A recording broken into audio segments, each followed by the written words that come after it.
Have you ever heard this saying, don't judge the book by its cover? I think it's a very popular one. I think everyone has heard that saying. So it's a rhetorical question. And I know that we say that, but do we really do that is the question. But I have to tell you, as a lover of books, and if you come to my house, you'll see this right away because I have books like everywhere. I am totally guilty of judging the books for their cover. Just guilty right there. Like most spoiled consumers today, I like beautiful covers. I do. There's nothing wrong with that. If a book has an ugly cover, I may not even be tempted to pick it up. I realize that what's inside may be good, but it's just, I'm a spoiled consumer. What can I tell you? I may not be tempted. There's so many books out there. So to me, sometimes as I look at it, the lack of care that people put to make a beautiful cover for a book, maybe that's a publisher's oversight, maybe it's the author's oversight, but it tells me something. Maybe they don't value the book so much. It should be beautiful if it's really worthwhile. Maybe it's just me. I don't know. I'm a tough customer. What can I tell you? When it comes to books. Sometimes the books that I come across, they have very unattractive covers, but they're truly treasure inside. I have a few of those in my collection. But that is not always the case. So often, some books that I pick up, they have beautiful covers. They have absolutely nothing in them besides the cover. I start reading and I'm like, okay, this is nonsense. I have to put this down. So superficial. So I have to correct this famous saying by rephrasing it. I say, do not judge a book by its cover alone. Okay, how about that? That would be a more accurate way of saying it. And why am I talking about books and their covers? Because our weekly reading is about Tzaraat. In the end of our first reading of the Parsha, we just read about this affliction called Tzaraat.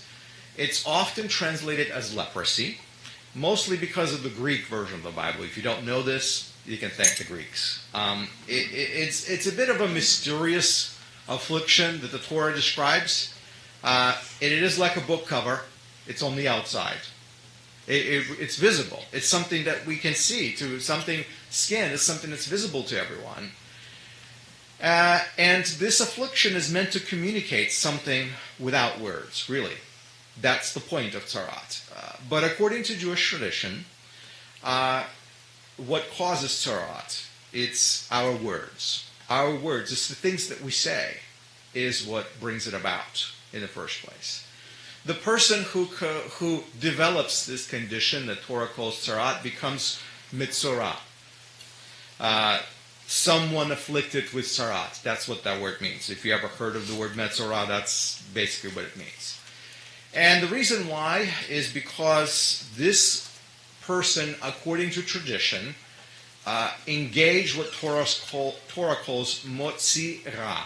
So you have Metzorah, who does Motzi Ra, which means the spreading of negative speech, literally. Yeah. Carrying around bad things with you. And not just carrying them, but sharing them with other people, basically.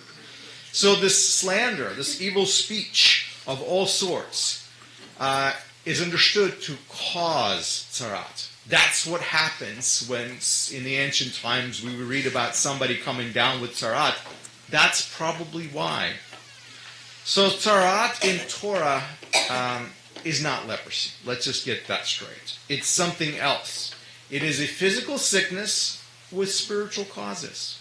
That's the way the rabbis have always explained it. And Vayikra in Leviticus 13, as we read, it begins with the scenario that if a person thinks that he has Tzaraat, he must come and show himself to Aaron and his sons. The priests are charged with examining the skin condition and determining whether this indeed is Tzaraat or something else. They're supposed to be experts in this particular malady. So the Torah gives us some criteria. We have some descriptions, and you may get bored reading them in Leviticus 13. If the priest can't tell, I find a few things interesting here. If the priest can't tell that this is Tzaraat, he sends the person away for 7 days, and then later, after 7 days, he re-examines it. He gets the second shot in it. And if he can't tell even then he sends the person away for another 7 days. And that whole time the person is in isolation with this potential tzarat, essentially. So translations, as I often say, they're just that. They're translations. Whatever version of the Bible you may be reading, the disease that we know as leprosy is quite contagious. So think about it for a moment. Why would you expose Aaron and his sons to a very, very contagious disease? I mean, they're like the first line of defense in Israel. They're bringing sacrifices on behalf of all of Israel. Why would you put them in that position to potentially become contaminated with this disease if we're talking about leprosy? But you see, tzarat is something else. It's not leprosy. Tzarat has to do with human impurity before God. And that is why the priest, and not some healer or doctor or physician or anything like that, who examines the person afflicted, because it has to do with a person's spiritual condition, something that's going on wrong inside of them, not just a skin disease that happens to be very contagious. So in Leviticus chapter 13, verse 4, we read some interesting phrases. The Torah says that Aaron was to look carefully at or shel basar, which means the skin of the body. So he looks carefully at the skin of the body, but then what he's looking for, actually, it says, if amok ein mare minaor, which translates, if the appearance was deeper than skin. He's looking at something, but he's actually looking beyond that something. What is really going on? The key here is that affliction was about something that goes much, much deeper than a rash on top of your skin. That's what tzarat is about. It is a symptom of a spiritual rot that is way below the surface. And this entire section of Leviticus is filled with so many lessons. So I realize that while many people are sort of disconnected as they read these verses about this strange, obscure disease that we don't really know what it is, and the context of the temple may be foreign to people, I have some lessons to offer us from this text that I believe can speak into our everyday lives, because the words of the Torah, they speak wisdom and they apply in so many situations in our lives, way outside the temple. So my first point is this. Take time alone to look inside. Take time alone to look inside. I say this because Aaron isolated a metzora on purpose. If somebody comes to him, and if you are a person who perhaps thinks something is really wrong with me, if you think that you may have tzarat, or whatever it may be, if you have a suspicion, then you probably should go to somebody who should take a deeper look. And that person should probably be a qualified person, because there are outward appearances, and then there are things below the skin.